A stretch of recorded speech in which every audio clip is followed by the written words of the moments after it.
오늘은 이사야 선지자가 15장에서 미리 주제를 무슨 이야기를 할 것인지를 이야기를 했습니다. 모압에 대한 관한 경고라. 모압 족속이 어떻게 시작됐죠? 모압 족속 기억나십니까?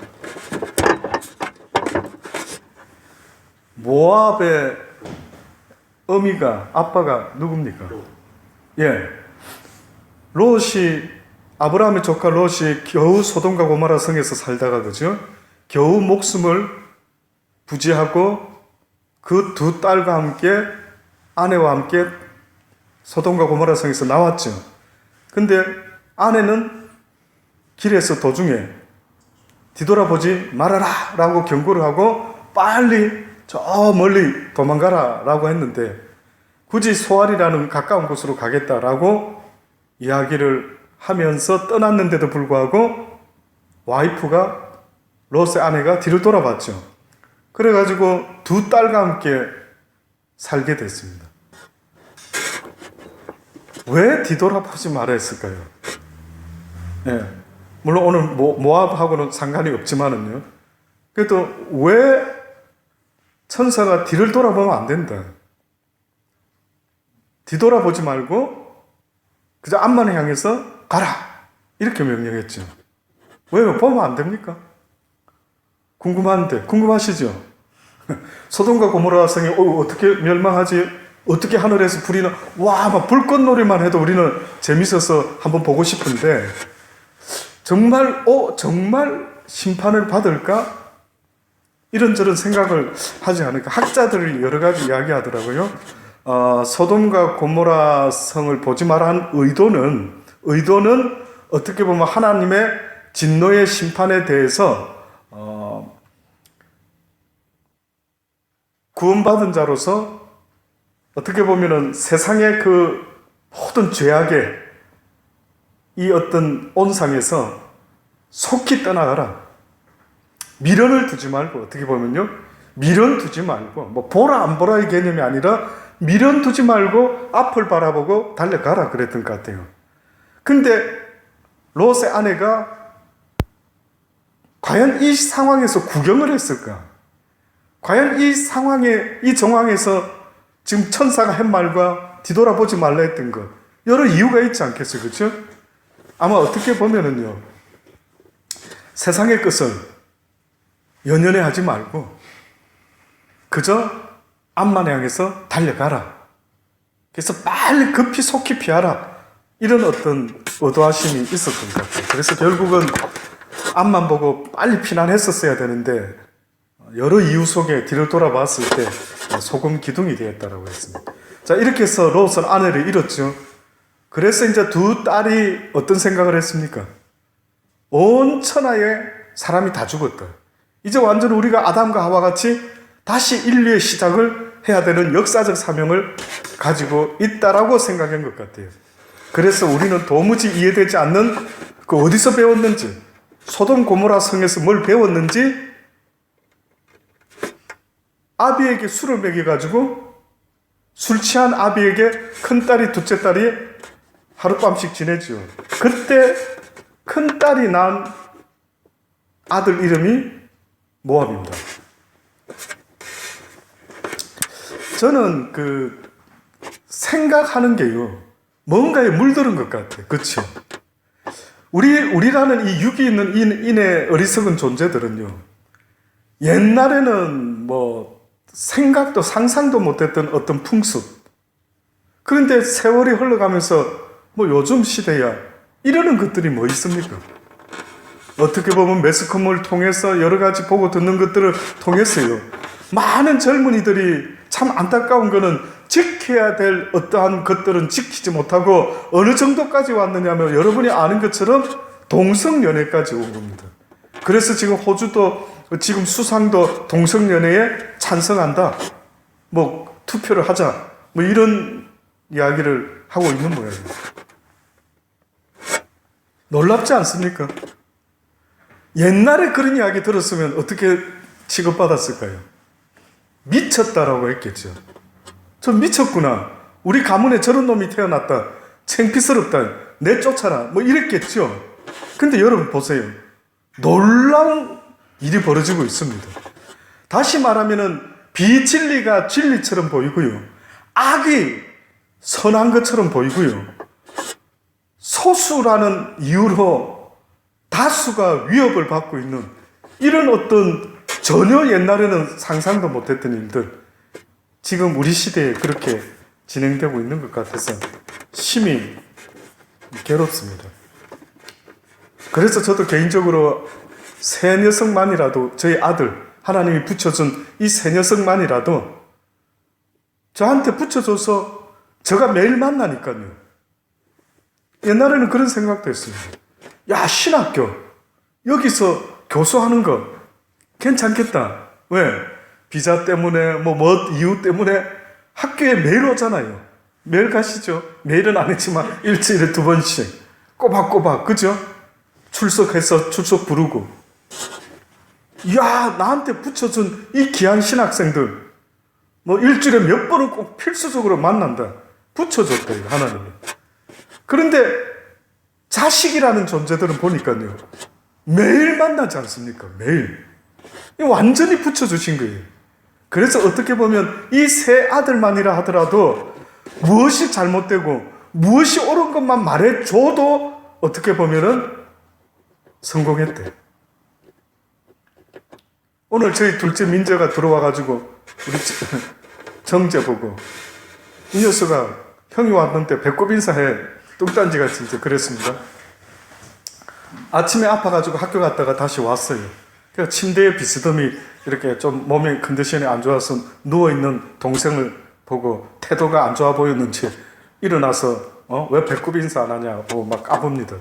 장난을 치고 하는데. 그래서 이제 아파서 학교를 갔다가 왔다, 이 녀석아.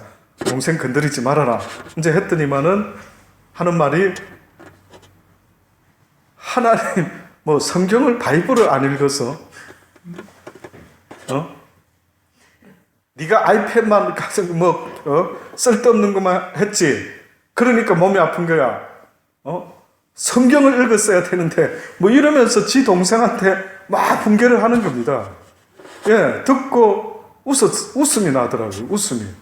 근데 웃음이 났지만은 저는 속으로요, 아하, 저 녀석이 안 듣는 것 같지만 그래도 엄마 아빠의 말에 영향을 받는 거 아닙니까? 그 정도면. 그쵸? 지 동생한테는 또 막 그렇게 흉내를 내는 그 모습을 보고요. 그렇다. 비록 당장은 우리의 눈에 어떻게 보이지는 않을지라도 그가 살아가는 날 동안에 크리스찬으로서 무엇이 옳고 무엇이 그르고, 성경에서는 하나님이 무엇이 근본적인 문제인가를 말하신 것처럼 그렇다. 네 인생의 근본적인 문제는 누구 탓이 아니라 왜 네가 하나님의 말씀을 날마다 읽지 아니하고 또 그 말씀을 지켜 행하려고 애쓰지 않는 그 삶의 모습이 네 삶의 궁극적인 문제다. 신앙생활한다, 크리스찬의 삶을 산다 할 때에 무슨 의미입니까? 어느 교회 다닌다? 큰 교회 다닌다? 적은 교회 다닌다? 목사하고 친하다? 목사하고 안 친하다? 뭐 전도사하고 친하다? 전도사하고 안 친하다? 신학교 다닌다? 안 다닌다? 크리스찬의 삶을 산다라는 건 무슨 의미인데요? 절대 여러분이 나중에 하나님 앞에 섰을 때 너 큰 교회 다녔니? 너 작은 교회 다녔니? 너 신학교도 다녔네? 신학교 안 다녔네? 그 기준은 전혀 상관이 없다. 그 무슨 기준일까요? 네가 여호와의 말씀을 주야로 묵상하며 그 말씀을 가지고 지켜 행하고자 얼마나 애를 썼는지를 하나님은 보신답니다. 그래서 어떻게 보면 저와 여러분이 믿음의 생활을 한다 할 때에 사실은 누구한테 보여주는 이런 무슨 교회, 어느 순간에 우리 시대의 이 교회 좀 보십시오. 제가 볼 때는요, 교회의 목사님이 몇 번이 바뀌어도 교회 끝까지 다니는 분들 이상하더라고요. 저는 이상하게 봅니다. 죄송한데 저희 모친 평생 한 교회를 다니셨습니다. 목사님들이 몇 번 바뀌었어요. 어느 날 한 번씩 제가 옛날에 젊었을 때 대화를 들어보면은요, 야, 아들아, 요번에 어느 목사가 어디서 왔단다. 아, 근데 사람이 막 영 그렇고 저렇고 막 이렇게 하시면서도요, 교회를 다니시고 계셔요. 이거 어떻게 봐야 됩니까? 이건 뭐죠? 놀라운 믿음, 놀라운 인내심. 우리는 식당에 가도 한 집에 계속 가서 밥을 먹어도 때로는 질리면은 다른 집 식당을 찾고 하죠. 그런데 뜻밖에도 목사님이 바뀌고 도무지 말씀이 귀에 안 들어오고, 예를 들어 그러면 당연히 본능적으로 살아야 될 거 아니냐 이거죠. 내 육신도 밥을 안 먹으면 본능적으로 살고 싶어서 음식을 찾고 물을 찾는데, 희한한 시대가 됐대. 희한한 시대가. 그래가지고 내 영혼이 목마른데 요즘 시대와 같이 인터넷을 찾아보고 말씀을 찾아보고, 그래서 도대체 어떤 분에게 어떤 한마디라도 더 들을 수 있고 배울 수 있는 게 있다면 아무리 목사라 하더라도 날마다 주의 말씀에 귀를 기울이고 있어야 되는 존재지요. 직접 말씀하실 수도 있고, 다른 목사님을 통해서 들을 수도 있고, 어린아이를 통해서도 들을 수가 있고, 어떤 면에서는 복음을 전하는 일은요, 인간이 하는 일이 아니다. 저는 복음 전하는 게 저가 한다라고 생각해 본 적이 언젠가부터 없습니다. 늘 하셨던 말씀은 준비하지 마라. 설교 준비하지 마라. 너는 아무것도 할 수 없대. 그저 네 믿음으로 나에게 순복하라. 그러면 내가 너를 통해서 나의 말을 전하게 하라. 네가 할 수 있는 게 없다라는 거예요.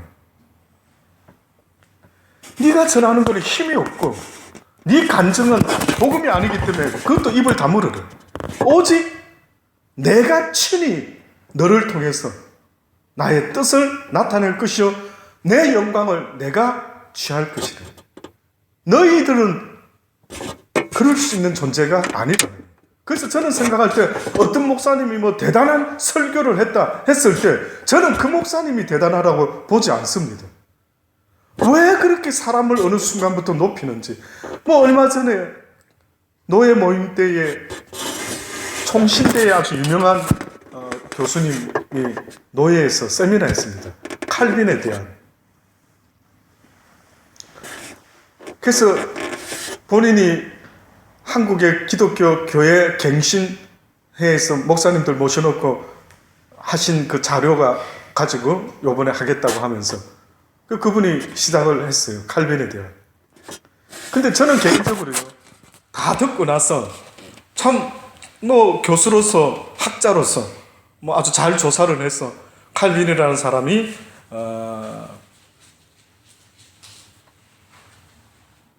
그 독일에서, 원래는 프랑스 사람인데 독일에서 아주 그 한 도시를 아주 복음화시킨 게 아니라, 원래 기독교 나라인데 교회에서 그 시 전체를 섬기려고 하는, 그래서 파송해서 하여튼 뭐 잘 쉽게 들을 수 없었던 어떤 자료들을 좀 쫙 조사하셔가지고 세미나를 했어요. 근데 저는 죄송한데요, 다 마치고 나서 평생 저런 공부만 했다 한다면은 슬픈 겁니다. 슬픈 겁니다. 저는 개인적으로. 사람이 한 게 아닌데, 어떻게 보면. 칼빈은 대단한 사람, 아예 연구하려면 베드로를 연구하든가 바울을 연구한다 해도 그래도 막 그것도 쫌쫌한데, 우리가 생각하고 해야 될 연구가 있다면은 오직 예수 그리스도 아닐까요? 예수 그리스도. 하나님은 그분을 이 세상의 중심에 두시고 마지막 때에 하나님의 비밀을 나타내겠다 하더라고요. 비밀. 그래서 하나님의 비밀이 뭔가 봤더니만 바로 예수 그리스도가 하나님이 말씀하는 내가 너희들에게 놀라운 비밀을 알려주겠다라는 그 비밀이 바로 예수 그리스도라는 거예요. 비밀을 캐고 비밀을 알아내야 되고 파헤쳐야 되는 거, 이 숙제 하나 주신 건데 그거는 예수 그리스도에 대한 것 말고는 우리에게 준 게 없습니다. 사람이 하는 게 아니라요. 오히려 그 사람을 통해서 하나님의 성령이 역사하는 것 아닙니까? 그래서 베드로도 사람들에게 내가 은과 금은 없어도 내 가진 것으로 너희들에게 주노니 나사렛 예수 그리스도 이름으로 일어나 걸어라. 사람들이 오 대단한 능력 주목하니 베드로가 뭐라고 했다고요? 이 일을 행하니가 왜 나인 것처럼 나를 주목하느냐? 나는 아무런 능력이 없는 자라. 나를 통해서 하나님이 이 일을 하셨으니 하나님께 영광 돌리고 하나님을 주목하라는 겁니다. 아닙니까? 저는 그렇게 믿는데요. 그래서 저는 어느 순간부터 저가 대단하게 돼 보려고 아주 열심으로 뭘 공부도 해보려고 하고 했지만 어느 순간에 이 진리를 깨달아 보니까요. 하나님이 기뻐하는 사람은 오히려 대단한 존재가 아니라 하나님 앞에서 낮고 낮은 자의 모습. 오히려 나는 죄인 중에 괴수입니다. 이걸 배운 자, 이걸 깨달은 자. 오히려 하나님은 이를 쓰겠다라는 거예요. 그러니 죄인인 우리는 나를 드러내고 자랑할 것이 이 땅에서는 아무것도 없다라는 겁니다. 그래서 여러분 신앙생활이라는 것은요 뭐 어느 유명한 목사를 내가 알고 뭐 그 교회 장로이고 이게 문제가 아니라 하나님의 말씀을 날마다 가지고 몸부림을 치며 살았는지를 하나님은 보시기를 분명히 원할 겁니다. 사랑하는 여러분, 결단코 어리석음에 동참하지 마시고요. 날마다 이용호 목사하고는 친하지 않아도 돼요. 사실은 오히려 친하면은 오히려 시험 듭니다. 안 그렇겠어요? 목사님 그렇지 않은데 저런 모습이 뭐 이러면 오히려 시험 들죠. 아니 밥 먹을 때 어떻게 저렇게 기분 나쁘게 소리 내면서 그렇습니다. 사람은 가까이 오히려 쳐다보면 그래서 뭐 주방장하고 뭐는 좀 멀리 있어야 된다 했던 것처럼 저도 그 생각은 인정됩니다. 오직 우리가 가까울 수 있어야 되는 것은 사람이 아니고 누구라고요? 하나님의 그 말씀이라는 오늘 이 시대에. 그런데 사람들이 그렇게 살지를 않는 겁니다. 그래서 이사야라는 사람이 아주 오래전에 모압이라는 이 롯의 큰 딸로부터 시작된 이 어떻게 보면 어리석은 자손, 도무지 상식적이지 않는 족보가 하나 생기기 시작했던 겁니다. 이게 이스라엘을 평생 괴롭히고 있는 암몬 족속, 모압 족속. 전혀 뿌리가 다른 것도 아니고 어떻게 보면은 아브라함, 믿음의 조상 아브라함의 조카로 굉장히 가까운 쪽이죠. 그런데도 오히려 이스라엘과는 가깝지가 않은 겁니다. 모압에 관한 경고라. 하룻밤에 모압 알이 망하여 황폐할 것이며 하룻밤에 모압 길이 망하여 황폐할 것이다. 여기 모압 알이라고 하는 것은 수도인데요. 아르논 남쪽이라고 하는 위치에 있는 모압의 수도 이름이 알이라고 합니다. 수도이니까 정치, 경제, 문화 모든 것의 중심이죠. 그리고 기르라고 하는 것은 모압 수도에서 남쪽으로 약 12km라는 곳으로 떨어져 있는 어떠한 가파른 어떤 바위 언덕 위쪽에 아주 든든히 세워진 큰 또 도시였던 모양입니다. 아마 암몬을 대표하는 이 두 도시를 지금 상징적으로 모압의 이 두 도시를 상징적으로 이사야가 거론하면서요. 이 두 도시가 하루아침에 망하게 될 것입니다. 그들은 바익과 디본 산당에 올라가서 울며 모압은 느보와 메드바를 위하여 통곡하도다. 그들이 각각 머리털을 없이 하였고 수염도 깎고 거리에서는 굵은 배로 몸을 동였으며 지붕과 넓은 곳에서는 각기 애통하여 심히 울었다. 이 회개하는 장면은 비슷하죠. 누구와 비슷한 것 같습니까? 니누의 성 사람들이 누구죠? 요나의 경고를 듣고 회개했을 때 일어난 모습하고 똑같습니다.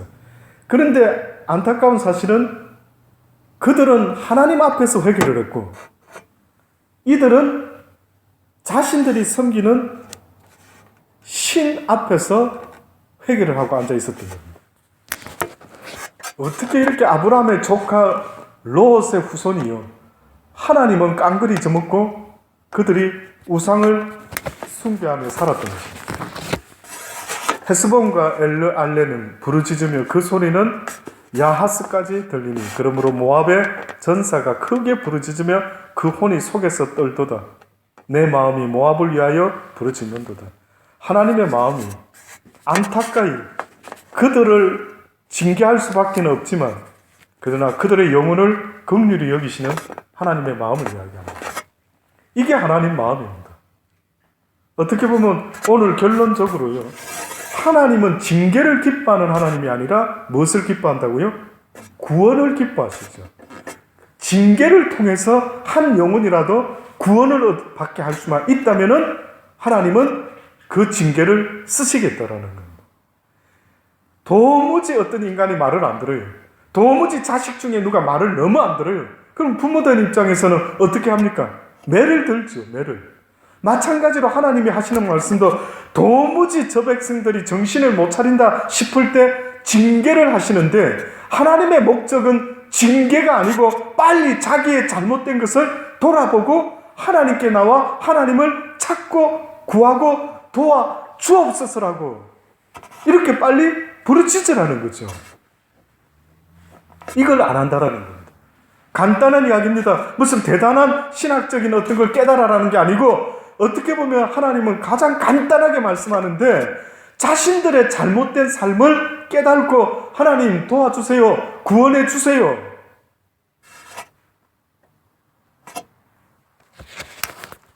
한번 가만히 뭐가 잘못됐는지 보셔요.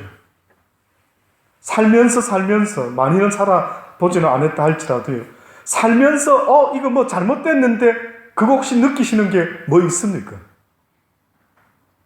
저는 저 육신의 삶, 저는 이 로마서에 바울이 고백한 게 이게 너무나 놀라운 거예요. 바울이 오라 나는 공고한 자라. 누가 이 사망의 법에서 나를 해방시켜 줄 수 있을까? 바울이 인생이 공고하다. 왜 이렇게 공고하지? 왜 이렇게 피곤하지? 왜 이렇게 공고, 무슨 뜻일까요? 공고하다. 뭘 해도 만족이 안 되고, 뭘 해도 해결되지 않은 것 같고, 내 인생이 왜 이렇게 공고하지? 뭐 때문에 공고한 거 느껴보신 적 있습니까? 무엇 때문에? 비즈니스가 내 마음대로 안 돼서요? 돈이 마음대로 안 모아져서요? 뭐 때문에 공고한 적이 있습니까? 바울이 공고하게 느낀 자기의 인생을 뭘 느꼈는 줄 아십니까? 하나님을 알고 나더니만 그가 비로소 공고하다라는 걸 알게 됐어요. 그가 하나님을 말씀을 딱 깨달아 보니까 하나님은 우리를 이렇게 지으셨구나. 서로 사랑하면서 하나님의 선한 뜻을 이 땅에 나타내며 살아가야 되는 인생이었구나. 이렇게 알았는데 보니까 내 육신의 또 다른 법은 전혀 하나님 법하고는 일치되는 게 하나도 없음을 보는 거예요. 하나도 없는 거예요.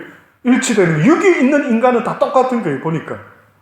그전에는 몰랐을 뿐이에요. 뭘 몰랐기 때문에. 빛 대신 하나님의 진리를 못 깨달다 보니까 그냥 인생이 이런 같다라고 생각하고 그냥 살았던 모양이에요. 그런데 진리를 깨닫고 나서 자기 삶을 쳐다보니까요, 문제는 다른 데 있는 게 아니라 내 육신에 또 다른 법이 있는데 문제는 이놈이더라는 거예요. 이놈이 날마다 나를 사로잡아 오는 것을 보는데 무엇으로 사로잡는가 보니까 음부의 권세로 나를 사로잡는 거예요. 음부의 권세라는 것은 뭡니까? 음부가 권세를 지려고 하면은 나로 하여금 죄짓게 만들어야 되는 거예요. 그러니까 죄로 나를 사로잡아 유혹하고 미혹해하고, 나는 원하지 않는데 날마다 육신이 하는 짓거리를 이렇게 시키는 대로 해보려니까 하나님의 법하고는 너무 먼 거예요. 이놈은 하는 말이 너부터 사랑해라. 이놈이 하는 말은 야, 세상의 것을 사랑하는 여인이 되어라. 세상의 안목에, 이생에, 모든 정욕에, 야, 너무 멋지지 않아? 이 놀라운 쾌락들, 야, 추구해야지. 이 법은 막 원하는 거예요. 근데 내 심령은 이게 아닌데, 이건 아닌데, 내가 하나님을 몰랐을 때는 이게 괜찮은 줄 알았는데, 하나님을 알고 나니까 이게 아닌데, 이 속에서 이 짓이 올라오는 거예요. 그래서 바울은 다른 어떤 돈이 안 벌려서, 비즈니스가 내 마음대로 안 돼서, 아이들이 나를 힘들게 해서 어쩌고 저쩌고 할 수도 있겠지만은요, 바울 같은 그 사람은 무엇이 힘들었느냐 하면, 내 육신의 사망의 법이 날마다 나를 사로잡아 오는 것이 너무나 공고한 겁니다. 그래서 오라, 나는 공고한 자라. 누가 이 사망의 법에서 나를 해방시켜 주실 수 있을까? 예수 그리스도 주님만이 나를 해방시켜 주실 수 있습니다. 저는 예배 전에도 그런 기도만 계속했습니다. 구원을 베푸소서. 누구든지 주의 이름을 부르는 자에게 아버지 구원해 주겠다고 약속하셨으니 아버지여 구원을 베풀어 주옵소서. 이 사망의 법에서 해방되기를 원합니다. 날마다 승리의 연속, 주님 안에서, 성령 안에서 날마다 승리의 연속의 삶을 살아가기를 원합니다. 결국은 이 땅의 행복은 누구에게 주어지느냐라고 물어보신다면, 이 땅의 행복은 승리자에게 주어진다. 승리자에게. 이 땅의 행복은 돈 많이 버는 자, 평화로운 자, 별로 걱정거리가 없는 자가 얻는 행복이 아니라, 하나님의 말씀에 근거하면은요, 이 땅의 행복은 누가 얻는다고요? 승리자가 얻는다. 그것을 구약 성경은 누누이 말했죠. 전쟁에서 이기면은 그 이긴 자의 기쁨은 뭘 얻는 기쁨이 있다고요? 탈취물을 다 챙기는 기쁨이 있다. 자꾸만 그런 전쟁 이야기 하는 것. 여러분, 하나님이 전쟁의 신이라니까 많은 사람들이 무슨 이스라엘을 위해서 블레셋과의 전쟁하는 신, 이런 신으로 알고 앉아있더군요. 하나님이 말하는 그 전쟁이 능한 신은 그게 아니에요. 영적 전쟁을 말하는 거예요. 영적 전쟁. 그래서 하나님은, 예수님은 우리의 대장 되신다 할 때에 그 말씀도 영적인 승리자가 되셨다. 이미 승리하셨다. 그래서 우리는 그분을 따라간다. 그래서 그분이 대장 되시고 우리는 그분과 함께 그렇게 그 나라 갈 때까지 쓰러지고 넘어져도 또 일어나서 또 힘을 내서 또 가야 되는, 이것이 저와 여러분의 믿음의 삶이라는 겁니다. 잊지 마세요. 평생 잊지 마세요. 그래서 수많은 사람들이요, 아직도 모르는 게 교회 안에서 지금 이것을 모르다 보니까 그냥 교회 다니는 사람들의 모습이 그냥 친목회 모임 비슷하지 않던가요? 어때요, 느낌이? 친목회 모임이 완전히. 목사님은 몇 번씩 바뀌고 해가지고 설교는 귀에도 안 들어오는데 굳이 그 교회를 계속 다니고 있는 사람이 평생 있다면 무엇이 베네핏이 있었어요? 교회 친구들 때문에 가는 거예요. 아브라함이 믿음의 삶을 시작할 때에 하나님이 뭘 명령했습니까? 본토, 친척, 아비의 집을 떠나라. 떠나라 그랬어요. 인간관계를 다 끊으라고 말하는 겁니다. 아직도 모르시겠습니까? 하나님과의 관계를 회복하려면은 인간관계를 어떻게 해야 된다고요? 다 끊어야 된다. 끊어야 돼. 심지어는 부모의 관계도 끊어야 돼요. 그래서 아담이 하와와 결혼하는 이 하나가 되어서 부부가 되는 이것도 뭐라고 표현했습니까? 남자가 부모를 떠나. 무슨 뜻인지 아시겠어요? 아담이 부모가 어디 있지? 아담을 이야기하는 게 아니라 아담의 후손들을 향해서 하나님이 말씀하신 거예요. 너희가 하나님과의 믿음의 삶을 갖기 위해서는 인간적인 모든 관계를 다 끊을 수 있어야 된대. 친구 따라 뭐 이사 간다고요? 어느 순간 보면은 목사님은 계속 밖에 나가가지고 전혀 이상한 목사가 와도 교인들은 상관이 없어요. 놀랍지 않습니까?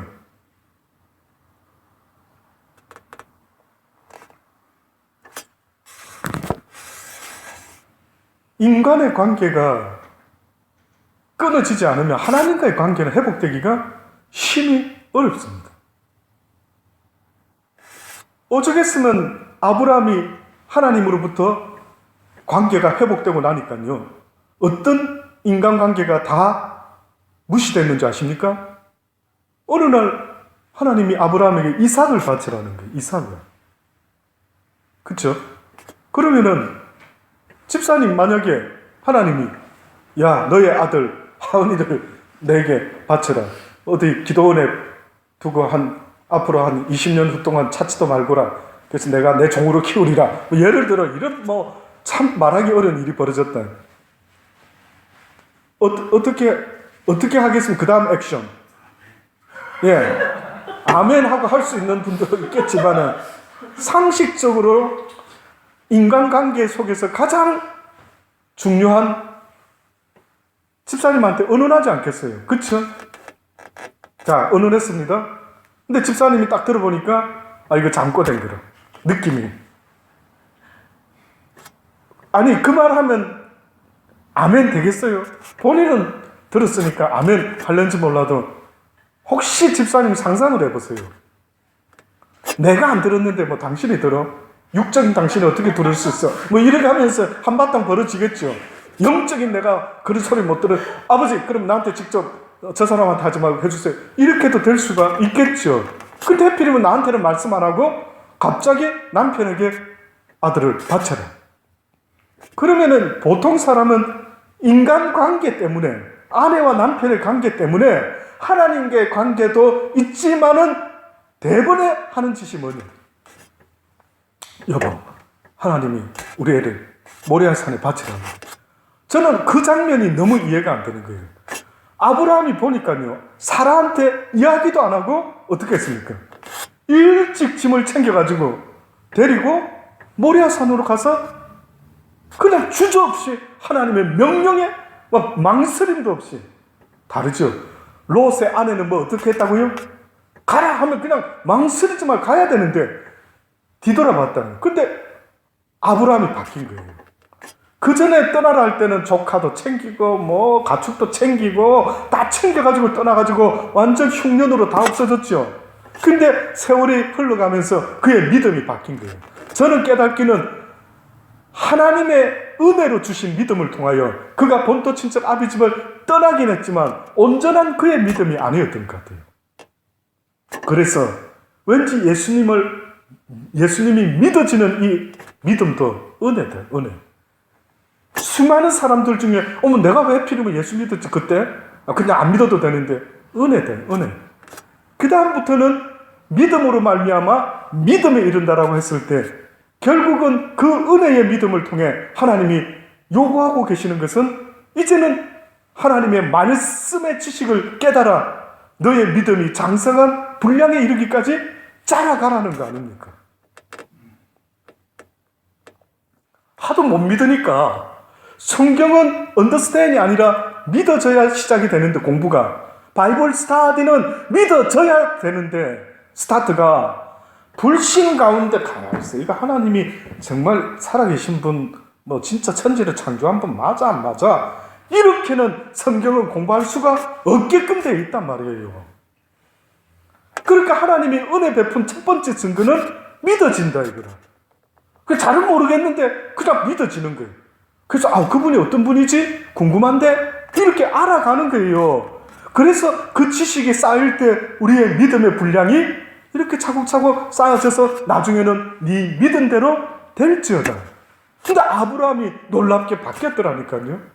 처음에 본토 친척 아비 집을 떠나야 된다. 아담에게도 네가 부모를 떠나서 아내와 연합이 돼야 된다. 하나님과 하나가 돼야 된다. 교회가 하나님과 예수 그리스도의 몸된 교회가 하나가 돼야 된다라고 이 비밀이 참으로 크도다라고 말한 거예요.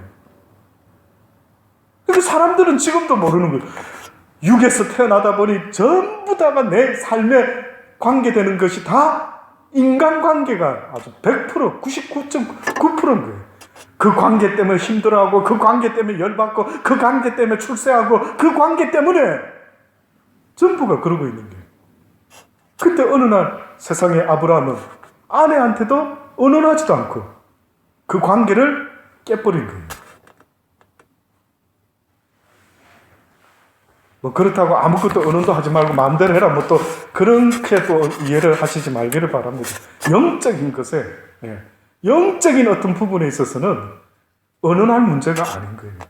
그 관계가 되지 못하니까 사람들이 늘 하나님 앞에서 그 말씀에 순종할 수 있는, 바로 실행할 수 있는, 즉각적으로 돌격할 수 있는 하나님의 용사, 하나님의 종이 없다라는 거지.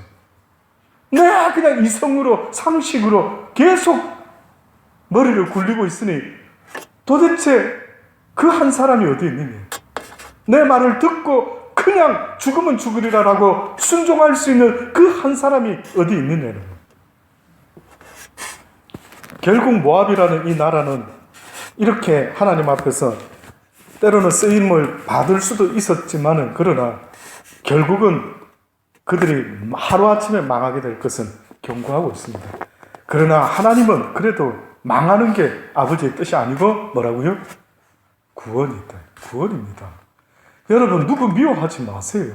미워할 자격도 없고, 내가 누굴 미워하면 하나님도 네가 미워한 것처럼 나도 너를 미워하리라면 그분 앞에 설 수 있는 인생이 없기 때문에 우리는 완벽할 수가 없고, 이놈의 육의 법은 날마다 나를 사로잡아 오고 늘 싸우고 있는 존재이기 때문에 누구든 섰다라고 말할 수가 없는 거예요. 전쟁이 끝나려면 내 육신의 삶이 끝장이 나야 이제 끝났다라고 섰다, 졌다, 이겼다 말하지, 아직 육 가운데 있을 때는 섰다라고 말하지 말란 말이에요. 또 자빠질 수가 있기 때문에.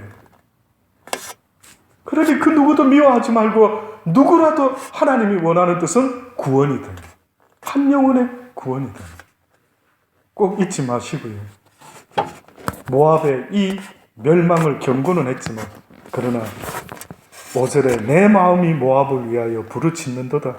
그 귀인들은 소알과 에글라 슬리시아로 도망하여 울며 루힛 비탈길로 올라가며 호로나임 길에서 패망을 부르짖으니 니무린 물이 마르고 풀이 시들었으며 연한 풀이 말라 청정한 것이 없습니다.